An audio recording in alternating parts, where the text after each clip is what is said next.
What up, what up, what up, friends? And welcome to the Ball and Buds podcast. I am your host, Omar Fonseca, and as always, thank you for tuning in. I am glad you have joined us today for part 2 of our huge 2021 MLB season preview. We welcome back on this episode MLB expert Mike Wheby. Yes, it is a fun part 2 conversation, so let's go ahead and get back into this bad boy. Let's just jump right back into the meat and potatoes of just what everybody wants to know. Everybody wants to know what's on your mind. Mike, give me your predictions. Who wins the NL? Who wins the AL? Who wins the World Series? Take me through your thinking, brother. Yeah, it's so early, and you're always trying to figure out who's going to go into the playoffs healthy and who's got pitching and who breaks out. But as we're standing today, the American League's the real tough one. I really can't put a finger on anything. I think there's this group of like 5 teams, these Houstons and Minnesota and the Yankees, and I really like Toronto a lot more than most others. Yes, agreed. I don't just like them because they're young and they can mash. I think that they're going to be able to pitch and play defense too, and I'm interested to see what happens here in Toronto. Now, they could win 90 games, but they could also lose 90 games. Don't get me wrong. There are some holes there, but I think your World Series winner is going to come out of the National League. I think the Mets, the Nationals, I think the Dodgers, the Padres, I think they're all better than any team that's going to come out of the American League. So I specifically look at the Dodgers and the Mets, and I think that would be one hell of an NLCS to see those guys going pitcher for pitcher and bat for bat and lineup for lineups in the National League, as well as the 2 best starting pitching staffs. I think it'd be exciting to see. So I'm going to go ahead. If I got to flip a coin here, I'll go with the Dodgers. I think they've got everything it takes to get there. I like the way that their team's put together, too. Yeah, they have the same team they had last year, and they just added strength to it. Just add the Cy Young Award. Right, exactly. So I know you said it doesn't matter who gets there anyways because they're going to lose to the NL. But what do you think about the AL? Who's going to come out of the AL? I mean, I think it's the Yankees' league to lose, but I also don't think they're going to walk away with it. I think Minnesota can give them hell. I think Houston can go with them, and I don't think anyone wants to see a team like Oakland in the playoffs. But yeah, I think it's the Yankees' league to lose. Okay, well, I hate the Yankees, so I'm not going to say that. I'm just going to I'm going to go ahead and just pick some random team like the Twins or the Blue Jays and just hope that the Yankees don't do anything. I don't know how Major League Baseball would feel about a Minnesota-San Diego World Series matchup. I don't think that would make them too happy. Yeah, well, earlier we talked about no fans. I mean, to go back to this, because I forgot to say this, are we feeling bad for the Tampa Bay fans?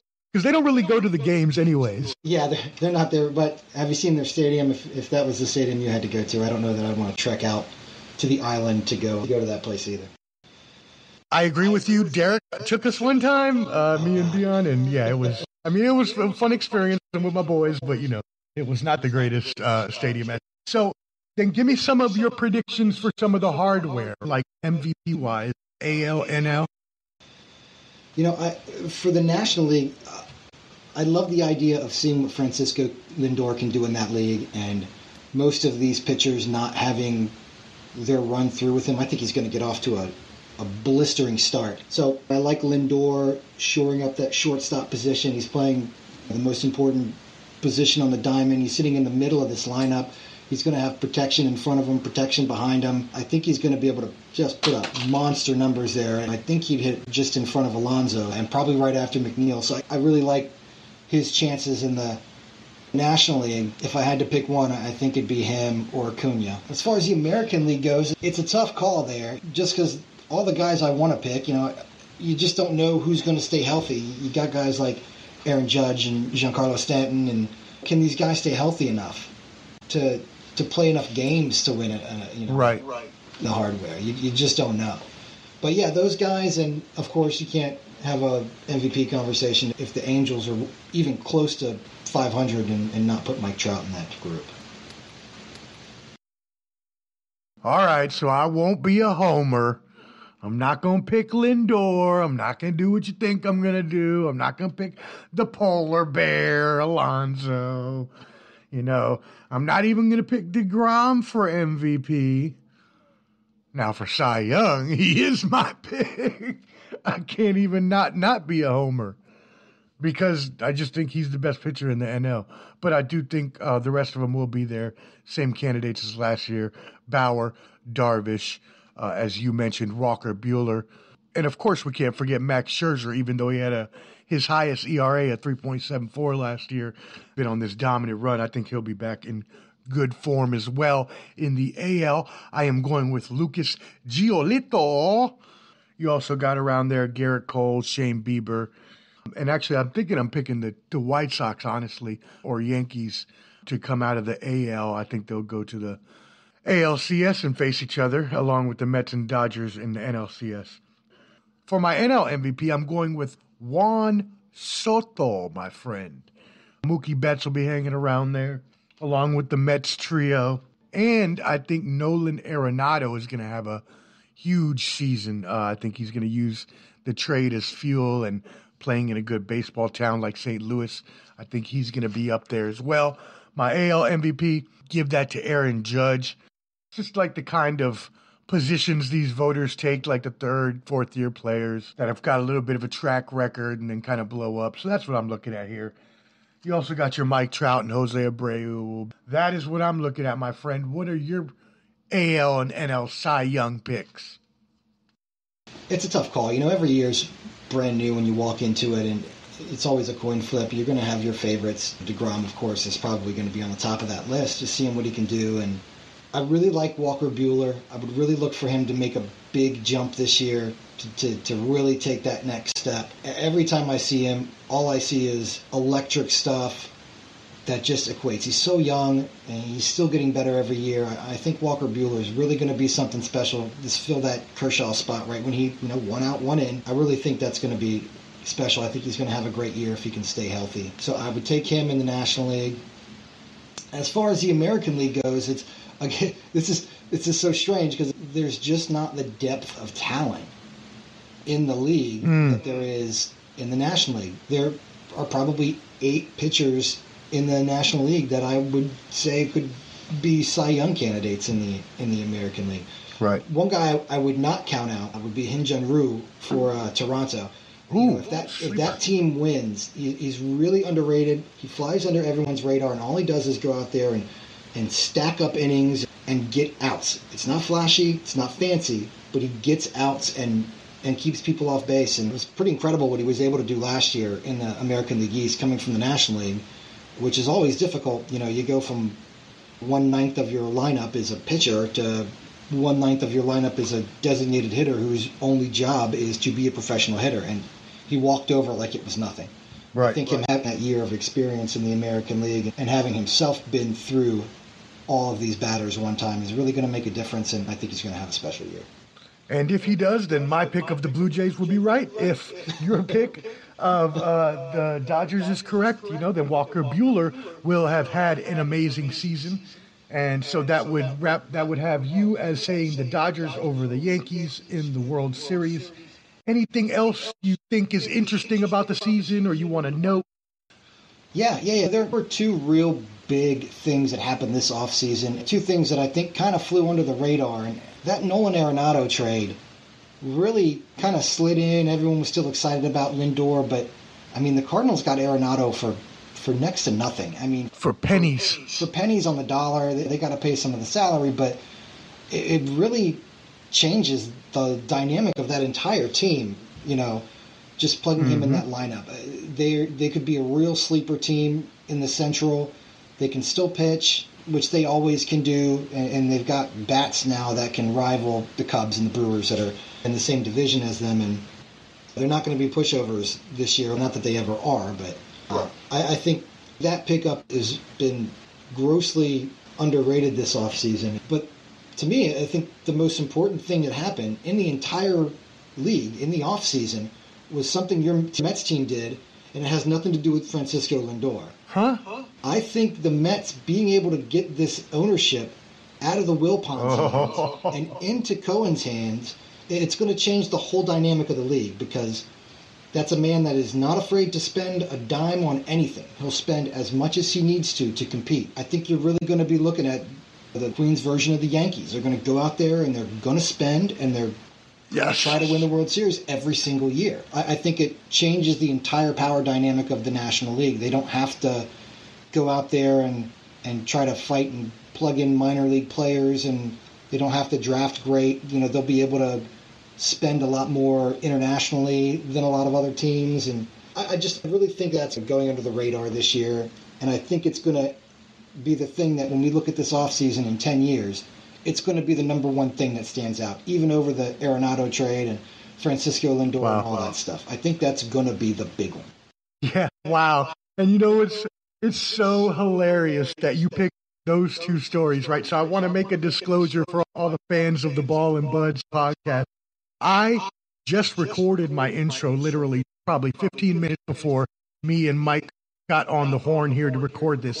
Mike has not heard my intro yet.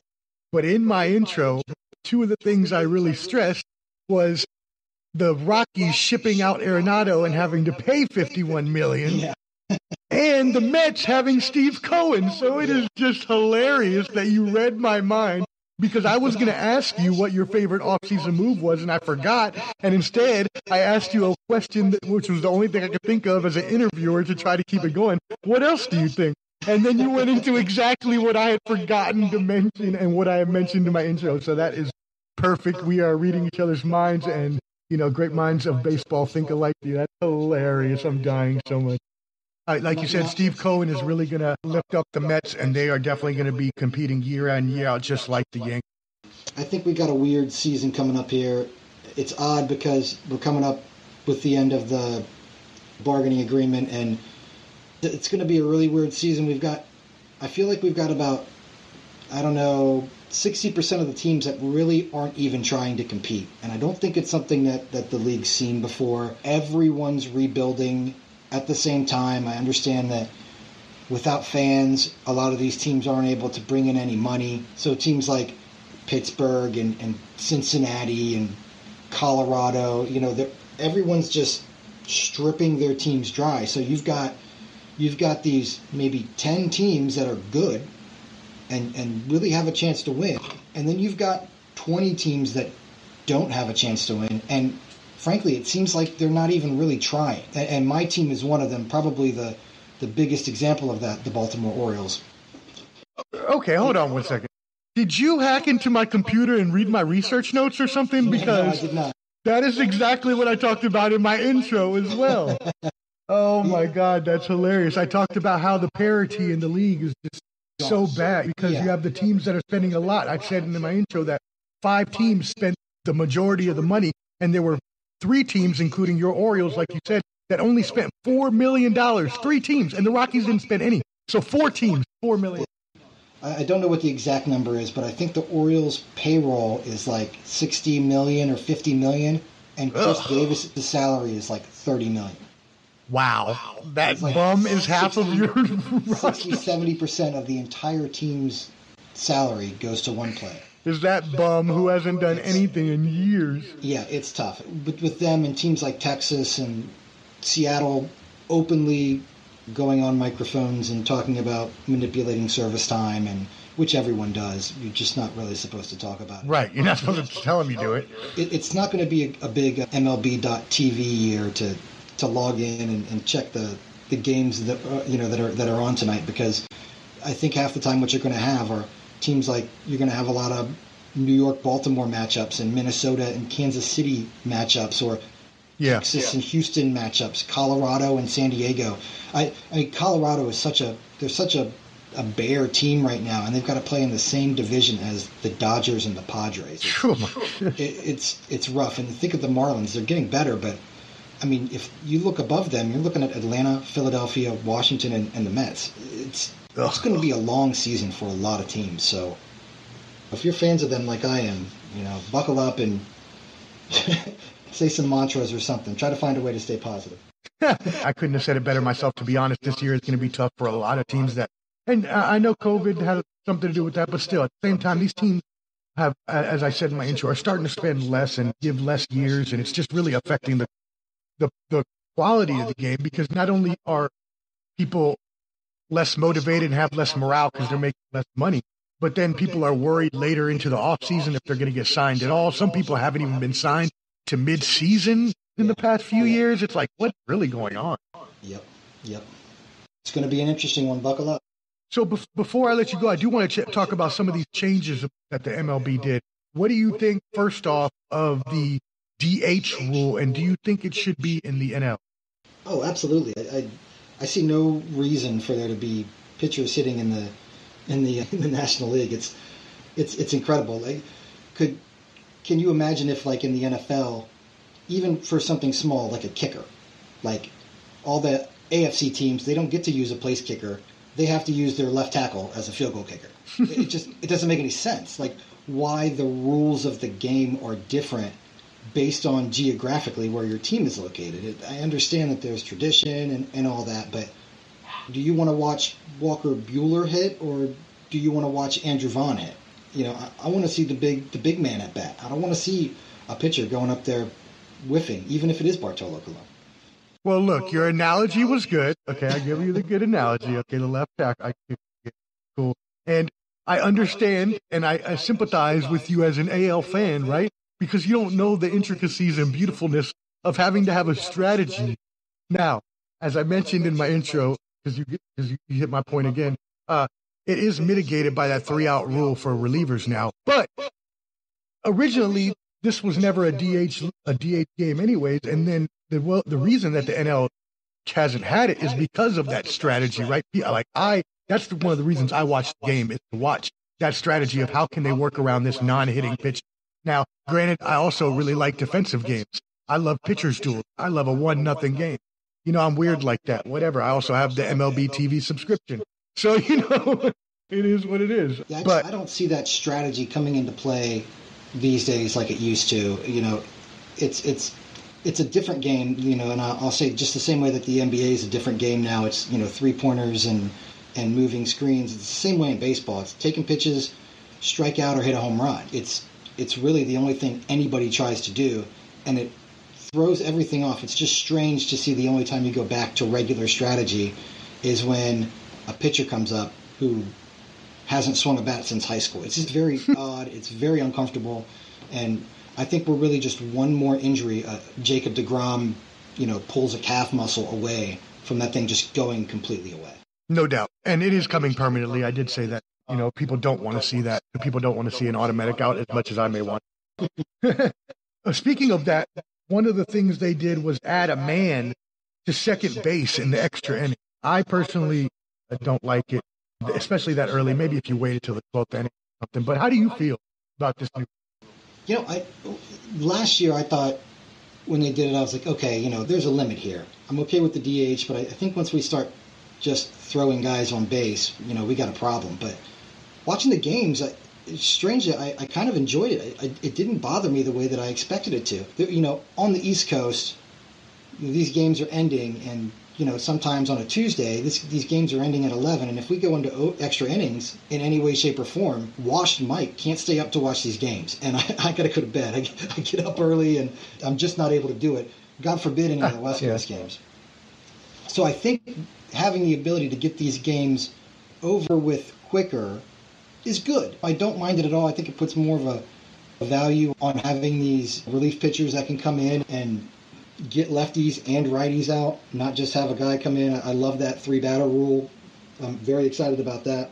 Wow, see, we're so opposed on all these rules. I don't like that, because I like the strategy of having a loogie, right? Throw the loogie out there, baby. Well, he can come out there. He just has to face a righty. No, but he's going to be batting 450 off him. Well, then he needs to learn how to get righties out. And that's where the game is headed. You got your offense, you got your velo and your launch angle, and then you got your defense, you got your defensive shift. So things are changing in baseball. Whether it's for the better or the worse in whoever's eyes that may be, things have been changing in baseball. They are trying to make the game more aesthetic to fans. They're trying to make the pace of game faster. And now that the MLB and MLBPA are kind of at ends because, like you said, the bargaining agreement is coming up. That things are changing and things are moving. So many pieces are moving at all times that, baseball is an ever-changing game that we don't know where it's going to go next. Give me any other surprise prediction you have. Joe Adell, American League Rookie of the Year. I really like what the guy can do offensively and defensively. I think he's going to be a real difference maker there with the Angels. He has been rated as a great prospect, and I think that he will be good. Maybe he'll strengthen that Angels team enough to take Mike Trout to the playoffs at some point. But I don't know, because Pujols is going to be retiring soon. Yeah, if they don't have Ohtani come back uninjured, then they're going to be screwed there as well. Maybe Ohtani can teach him how to pitch, too. Yeah, there you go. Multi-dual purpose player. But yeah, hey, Mike, my brother, thank you so much for joining us today here on the Ball and Buds podcast. Anytime, give me a shout. I'll hop on with you whenever you want. Yeah, go ahead and hit them. Sign off with your Twitter so they can follow you. My Twitter is @MikeW. It's Mike, DOUBLEEWE. There you go. So thank you so much again, my brother, and we will have you on after the season starts to talk some more. Absolutely. Thanks for having me. All right, brother. Take care. And you know how we like to end things here with Omar's Epilogue. There are still way too many unknowns right now for us to know what's going to happen with the MLB season. You have the pandemic. You got the MLB and the MLBPA, the Players Association, still not agreeing on different terms and things like that. So we'll see. We hope the season will play all 162 games, but you never know with the pandemic or with everything else how that will unfold. Could get derailed. We're really hoping that this works out. Just a couple things for the year coming up, though. The DH will not be used in the National League like it was last year.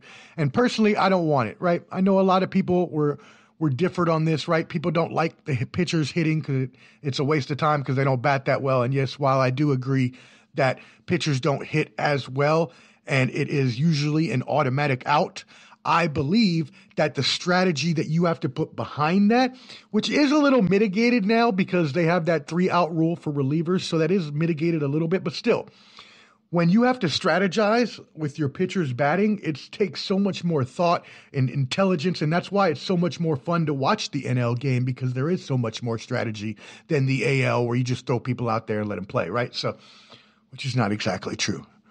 Don't at me, you people. Don't get your stuff in a bunch, all right? AL fans, calm down. Jeez. But it is more strategy in the NL. Anyways, I don't want it back, but the truth, the hard truth for purists like myself, the universal DH was here last year, and it will be again soon permanently, I believe, even though I don't want it. The playoffs also will not be expanded this year, but let's just wait. Still another month before opening day. Anything could change, especially with the MLB and the MLBPA still not agreeing. At one point in the discussions about delaying the season, the expanded playoffs and the universal DH actually seemed to be tied together, but then that kind of split off. So now, they could go any way with any of it. But right now it looks as if there's no DH and no expanded playoffs. I believe the DH will probably stay out this year for the NL, but they could change the playoffs. So we'll see. The union never really even gave the expanded playoffs much of a thought, even after Major League Baseball had negotiated their TV deals in hopes of implementing expanded playoffs in 2021. Is it possible? Yes, obviously the MLB wants to make as much money as possible. More playoff games, more TV, more revenue, more money, blah, blah, blah. Makes sense. Cool. And while it would give more chances to more teams and players to play in the playoffs, it also dilutes it in some people's eyes, like myself. I think if you keep adding teams to the playoffs, once you get to a certain point, you're going to start diluting yourself. Anyways, players would consider it, but any deal would have to impress this group that said yes last year because it was extra money to offset those lost salaries that they lost from the games played last year. But this year, they're getting a full paycheck, so it doesn't really make sense for them to want to expand the playoffs, which is what makes it extremely unlikely. So I would probably say it's not going to happen if I had to bet on it. Anyways, we did have a total of 60 games completed last year, and we learned a lot about navigating COVID while playing baseball. This year, we do have the advantage of experience and the hope of a vaccine distribution sometime beginning of the season, mid-season for most of the players in the league. Pitchers and catchers have already reported. Yes, sir. The countdown is on. The league will try to avoid as many possible issues with coronavirus as possible, but it will be hard with traveling and etc. They will have their COVID-19 problems irregardless of what they try to do. So they have agreed on some health and safety protocol rules, including a 6-week preseason in case teams fall behind. Also, doubleheaders will be 2 7-inning games. I actually like that rule. I think they should keep that. The other rule they are also bringing back this year is each offense will get the runner on second to start every extra inning. I do not like this rule whatsoever.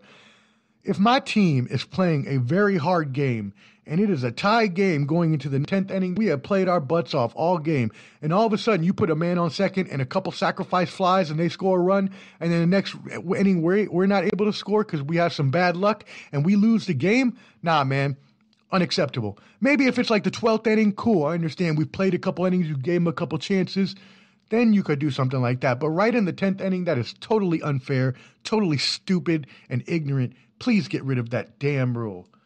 Please get rid of that dumb rule. Other protections. Active roster limit will revert to 26, but then expand to 28 in September. MLB clubs are permitted to carry up to 5 additional taxi squad players on road trips, which means they have 5 players that they can sub in case things happen with COVID.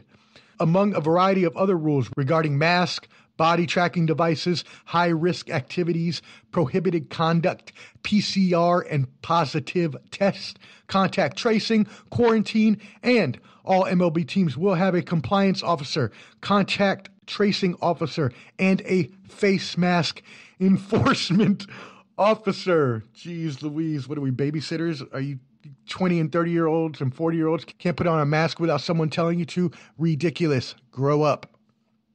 Anyways, the goal is obviously to enforce rules, prohibit activities, and limit extended stays, protect the players from wear and tear, and honestly, themselves. Especially after last year we saw with the Mike Clevenger and Dan Plesac saga, where they ran off one night to go drink and play pool or whatever the hell they were doing. Look, I like drinking just as much as the next person. I like going out and having a good time as well. But if you know that you're going to hurt your team, it just really doesn't make any sense. Clevenger got in so much trouble, he got traded. Which, geez Louise. And he's a really good pitcher. I wouldn't have traded him for that, but, hey. And they kept the other guy, which makes no sense. He isn't nearly as good. I mean, he is good too, but he's not as good. Anyways, but this year, there will be repercussions for blatant violations. Very strict repercussions, with players and team personnel subjected to suspensions and even a loss of salary for games. That being said, my friends, I am so excited for this season. I am so excited to see the games played. I am so excited to watch my Mets and see what happens there. I actually did a bet with my buddy Jason. We put $100 on the Mets to win $1,100 if they win the championship. So awesome. Hopefully that will happen. Thank you to Mike Wheby for being on today's show and joining us. I will have him back again in the future. That being said, my friends, thank you for joining. Until next time, don't forget to support your boy. And as always, subscribe to stay updated and download all the new episodes. Until then, stay safe, take care of yourself, be kind to each other, and spread love the Omar way.